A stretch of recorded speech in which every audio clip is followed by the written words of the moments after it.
Les drapeaux flottent au gré du vent et les discours se succèdent. Les travailleurs et travailleuses en ont ras-le-bol.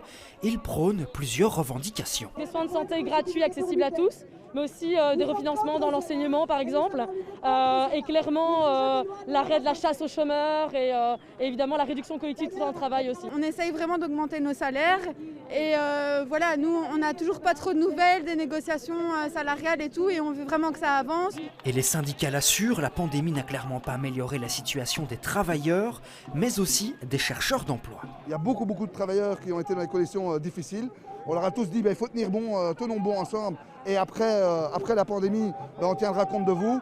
Là, voilà, on arrive petit à petit à la fin de la pandémie et on voit qu'ils veulent simplement remettre en place le même système qu'avant. Pour avoir posé les questions à des chômeuses et des chômeurs qui recherchent du travail, en effet, ça a rendu les choses bien plus compliquées.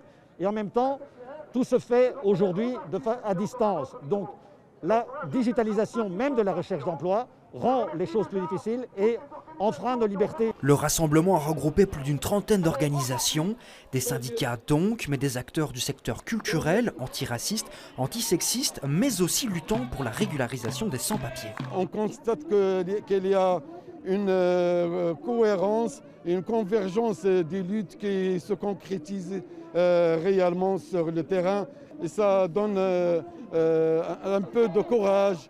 À noter que contrairement à l'année dernière, le rassemblement du 1er mai s'est déroulé en présentiel, un élément considéré comme important par les manifestants.